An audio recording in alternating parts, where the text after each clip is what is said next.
At maaari na po akong tumanggap ng inyong mga katanungan.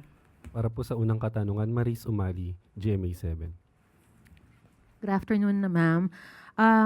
Ma'am, regarding po dun sa pag-recant ni Orly Guteza, has the President been informed or does he know about this recantation? Ano po ang reaction po niya? Parte ito ng balita kagabi.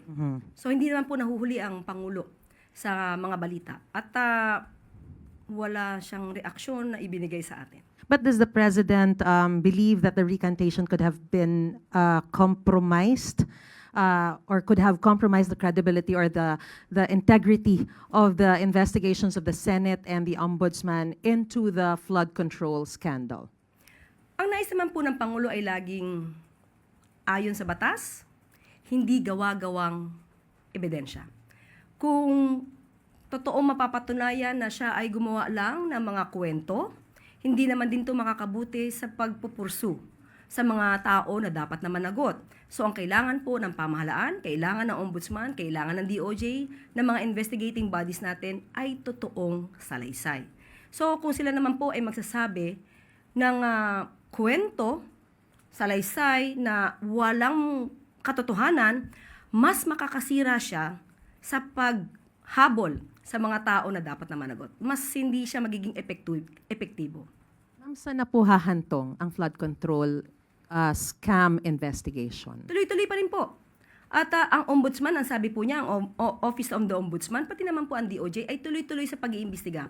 At ayon na rin po sa Senado, ang kanilang mga na-kolekta, na-gather, na naipon ng mga dokumento at mga ebidensya ay ibinigay na nila sa ombudsman. So patuloy po ang pag-iimbestiga at pati naman po ang DPWH at kung meron pa sila makikita pang ibang mga masasabing ghost projects or mga substandard na mga proyekto or substandard na mga proyektong hindi nakabuti para sa pagkontrol ng baha, bibigay din pong alam ito at maaari din pong paimbestigahan ito para tuloy-tuloy po ang papanagot sa mga dapat na managot. Thank you, ma'am. Sunod po na tanong, Rafi Ayeng, Daily Tribune. Good afternoon, ma'am. Ma'am, si Senator Panfilo Lacson flagged the uniform 180 million worth na pagpapagawa ng mga evacuation centers sa 17 regions, but provided daw no details such as specific locations where the centers would be built. And he said, and I quote, it could become an election or campaign budget this early because 2027 will bring us closer to the 2028 elections. Now, the question, ma'am, is bakit po ba pare-parehong 180 million yung worth per region? Okay, pero dun muna sa pangamba na ito ay magagamit sa eleksyon. Marami po tayong paraan para makita natin kung may mga proyektong hindi na napondohan pero hindi nagawa dahil yan naman po ang gusto ng ating Pangulo. Hindi na po nanaisin ng Pangulo na magkaroon ng mga ghost projects na nangyari sa mga nakaraang administrasyon at sa administrasyong kasalukuyan. So ito po ang kasagutan ng DBM at ang alam ko naman po ito'y nasagot na rin. Pero babasahin ko po sa inyo ang pinakamensahe ng DBM patungkol po dito. The absence of specific locations in the fiscal year 2027 NEP does not mean that the evacuation centers have no identified implementation process or may be located arbitrarily. Under Republic Act No. 12076 or the Ligtas Pinoy Centers Act, the NDRRMC, in coordination with the LGUs and relevant agencies, is specifically mandated to identify and prioritize the sites while DPWH serves as the implementing agency. The sites must be selected based on technical considerations, including disaster risk, topography, available land, and the actual needs of communities. Thus, the specific locations are determined through the process prescribed by law rather than by DBM or DPWH discretion. For fiscal year 2027, the proposed allocation covers 2 Ligtas Pinoy centers per region at 90 million pesos per center, based on the LPC 5-year implementation plan, inclusive of the site development and adjustments for unique site conditions. The site identification process is already underway. On 10 August 2026, DPWH formally requested from the Office of the Civil Defense the prioritized list of sites to ensure that projects are properly identified and ready for implementation. In short, the purpose, number, cost, and implementing framework are already defined. The specific sites are being finalized through the legally mandated prioritization process. So, nakadefine naman po ang numero kung ilan ang papagawa, kung magkano, at yung implementing framework ay nakasaad na rin po. Ang hinahanap na lang po ay yung tamang site. And another po is, may sabi po ni Senator Lacson din, may mga ayuda items sa NEP 2027 na hindi naman daw po masama, pero hindi pang long-term development action din po. Sa ngayon po, alam po naman natin na lahat ng mga ibinibigay natin na mga ayuda sa ating mga kababayan, tulad ng Walang Gutom Program, ito ay pangtawid gutom. So sa mga pagkakataon na yung ibang mga kababayan natin ay walang trabaho, natanggal sa trabaho, or naghahanap pa ng trabaho at hindi nakakaya na sustenahan ang pangangailangan ng kanilang mga pamilya, ay nandyan po ang tulong ng pamahalaan. Pati po yung mga katulad ng 4Ps, ito po ay nakakatulong sa mga estudyante para mas marating nila ang kanilang minimiti na adhikain or ambisyon. So, may mga pagkakataon talaga na hindi ito pang matagalan, pero yung effect nito sa ating mga kababayan ay pang matagalan. Salamat po. Sunod na tanong, Clay Partilla, PDB4. Good afternoon po, Yusek. Yusek, Senator Panfilo Lacson also questioned the effectiveness of the government's flood control spending. Nabanggit niya po na 1.9 trillion pesos yung na-allocate from 2011 to 2025 under 3 presidents, and yet the result is uncontrolled flood. Your reaction po, ma'am? Hindi po makakaila kung ano po ang resulta na dahil sa baha, hindi ito makakaila. At maganda rin po na ito po ay nabanggit mismo ni Senator Lacson dahil ito'y nagpapatunay lamang na sa tinagal-tagal ng panahon ay may kakulangan sa mga flood control projects. At karamihan nga ay mga ghost projects, hindi lang sa panahon ngayon, kundi sa mga nakaraang administrasyon. At yan po ang pinupunan ngayon ng administrasyon. At dahil po nagkaroon ng malawakang pag-iimbestiga dito, mas nabukas sa gobyerno kung ano pa ang dapat gawin at ano pa ang maaaring proyekto para magtuloy-tuloy ang pagkontrol sa baha, hindi lang sa panahon ng Pangulong Marcos Jr., kundi sa mga susunod pang henerasyon. So kahapon nga po sa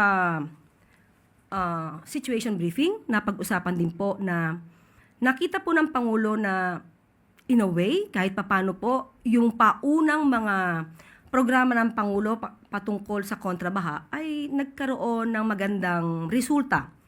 Dahil yung mga ibang binabaha sa Metro Manila, yes, bumabaha dahil sobrang lakas ng ulan at hindi ito mapipigil.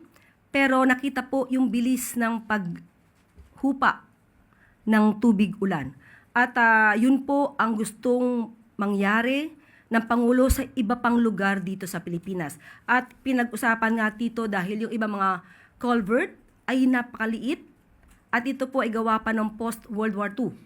So ngayon po ang nais ni Secretary Vince Dizon at ito'y napopropose at sa iba ay nagawa niya na yung culvert na kasya pati tricycle. So para mabilis na umagos ang tubig ulan. So marami pong proyekto ang Pangulo na nabanggit, nais ang proposal ng Pangulo kahapon. Marami siyang proposal na nabanggit kahapon. At maganda naman po ang mga response, especially ng MMDA dahil naghahanap nga po sila ng catchment para gawing rainwater cisterns at may mga napili na pong mga lugar.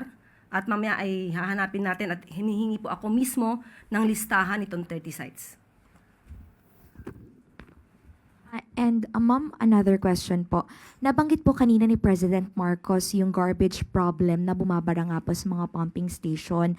How is the government monitoring po the compliance and implementation po ng Extended Producer Responsibility Law, which requires yung mga malalaking kumpanya na i-recover po yung kanilang mga packaging by 60% po sa taong 2026. Okay. Kinuha natin po mismo ang tugon ng DENR dito dahil nga nakita po natin na karamihan na lumulutang dito sa river ay halos plastic. At kailangan talaga na mas magkaroon ng responsibilidad, magkaroon ng pagpapatupad or pagtugon sa obligasyon, hindi lang ng gobyerno, kung hindi lahat tayo, lalong-lalo siguro ang ating mga kababayan, mga residente, at mga entities or korporasyon. So ang sabi po ng DNR, ito po ang kanilang tugon. Aktibong binabantayan ng DNR ang pagsunod ng mga kumpanya sa EPR law sa pamamagitan ng pag-audit sa kanilang recovery rates. Upang matiyak ang compliance, ang ahensya ay nag-issue ng 155 show cause letters sa mga potential obliged enterprises na hindi tumutupad sa kanilang EPR obligations. Ang EPR Act ay nagsisilbing carrot and stick mechanism kung saan obligado ang mga producer na bawiin at i-recycle ang kanilang plastic packaging waste. Pero sa nakita po natin, siguro mas dapat pang ma-monitor ang mga ginagawa ng mga kumpanya. Natutupad at nalalagpasan pa nga ng mga kumpanya ang mga itinakdang target. So, kung ang kumpanya ay tumutupad sa kanilang mga alituntunin at kanilang obligasyon, so makiusap tayo sa ating mga kababayan, mga residente, tumulong po tayo. Halimbawa, noong 2024, ang audited recovery rates ay umabot sa 59.98% para sa rigid plastics at 56.33% para sa flexible plastics na mas mataas sa legal target na 40%. Ang mga nakatakdang target para sa mga susunod na taon ay sa taong 2023, 20%, 2024, 40%, 2026, 60%, at 2028, 80%. So kapag hindi nag-comply, bibigyan po sila at papatawan ng penalty. So ang mga kumpanyang hindi makaka-recover ng kanilang plastic waste, footprint o hindi makakasunod sa mga requirement ng batas ay nahaharap sa mga multi-million peso na multa.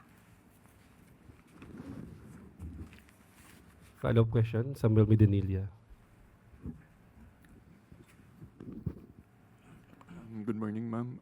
I-clarify lang po namin, na-mention po nila na meron pong na-send ang DNR na 155 show cause order.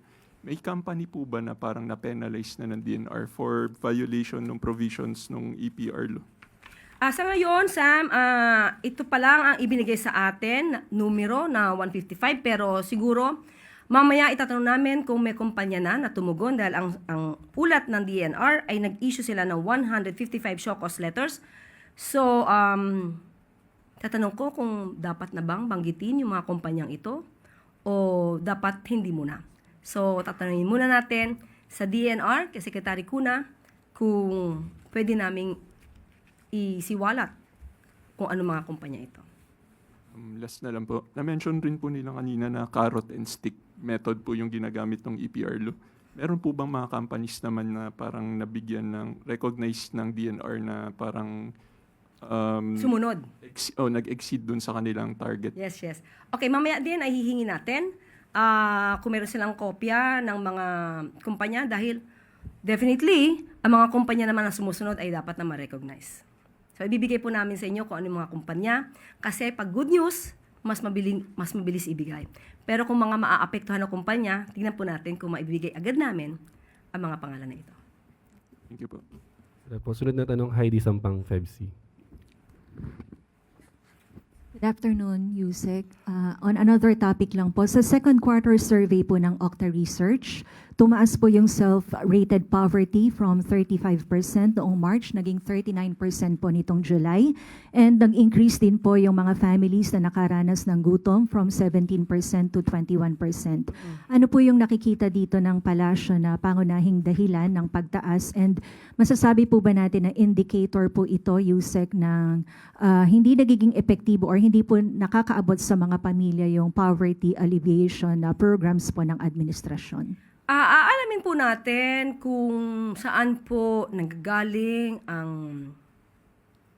mga areas na maaaring nasasabi na hindi sila nakakaranas sila ng kagutuman dahil itong araw, last week or just this week, ay naging panauhin natin, Lunes, ay naging panauhin natin ang DSWD at ang SWS, kung saan mismo sila ang nag-report na yung walang gutom program ng DSWD, ng Pangulo, ay nagkaroon ng improvement doon sa mga beneficiaries. So, kaya aalamin natin dito dahil tuloy-tuloy po ang programa ng DSWD para maibsan nga po ang kagutuman ng ating mga kababayan. So, medyo hindi po sila nagtugma. Well, anyway, tinanong ko po kasi ito sa SWS. Since sila po ay medyo accurate yung kanilang numero dahil mismong diretso sila doon sa mga taong nakaranas nung programa ng Pangulo na walang gutom program. Pero tinanong ko rin kapag kasi pag in general at random yung mga respondents na malamang ay hindi alam yung programa or hindi nila naramdaman, so maiiba talaga ang numero. So most probably baka doon nanggagaling yung difference ng dalawang resulta. Most probably. Okay na po. Ay, follow-up question po, AC Romero. Actually, ibang paksa, Yusek. Balikan ko lang kay Gutesa. Since sinabi niyo wala pang reaction ng presidente, pero sa parte ng Malacanang, ano yung nakikita niyong implication ng pag-recant ni Gutesa doon sa kanyang naunang statement? Kung palasyo ang tatanungin nyo, ang nakikita natin na implication ay maraming nag-a-attempt gumawa ng peking kwento para sirain. Kung sino man yung gusto nilang sirain. At maaaring isa sa mga reasons nito ay destabilization. So, hindi lang ito ang nababanggit na merong nagmamanipula, di umano. Nagmamanipula sa mga tao para maging false witness at ang offer ay pera. So, medyo nakakabahala ito dahil sisirain ito ang justice system natin. Sisirain din ito kung ano ang paniniwala ng ating mga kababayan dahil mas maraming papalutangin na maling impormasyon, fake news, false information na makakaapekto sa katotohanan. So yun ang implikasyon ng mga paggawa ng mga kwento gamit ang mga false witnesses at pagpaplanta ng ebidensya. So, hindi po dapat ito manaig. Lalong-lalo na ngayon sa panahon ni Pangulo Marcos Jr., hindi po kasi yan ang direksyon na gusto ng Pangulo. Ang gusto ng Pangulo, due process, batas, ebidensya. Salamat po. Another follow-up, Maricel Hariri, TV5. Good afternoon, Yusek. Yusek, you've mentioned nga na nakakabahala kapag may mga ganitong nagsasalita. So how does the government plan to put an end to this false statement? Okay. Mandato po.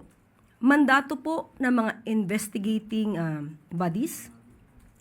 Ngayong may umamin at may nagsabi na siya'y ginamit lamang para magkwento ng mali sa isang tao, dapat itong maimbestigahan. Kung sino ang dapat na sampahan ng kaso, sampahan ng kaso. Kung sino yung mastermind sa pagpapagawa ng gitong klaseng mga senaryo, sampahan ng kaso. Pero ito po ay nasa kamay na po ang Ombudsman, DOJ, at ng mga ibang investigating bodies natin.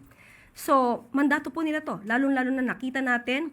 Pero muli, ang gusto lamang po din ng Pangulo, dapat ang kwento ay totoo. So, kailangan din po na maimbestigahan kung ano yung sinabi ni Mr. Gutesa para, na ma-verify kung lahat din ng sinabi niya ngayon after siyang mag-recant ay may katotohanan. So, dapat po ma-check mabuti lahat, mabalanse lahat.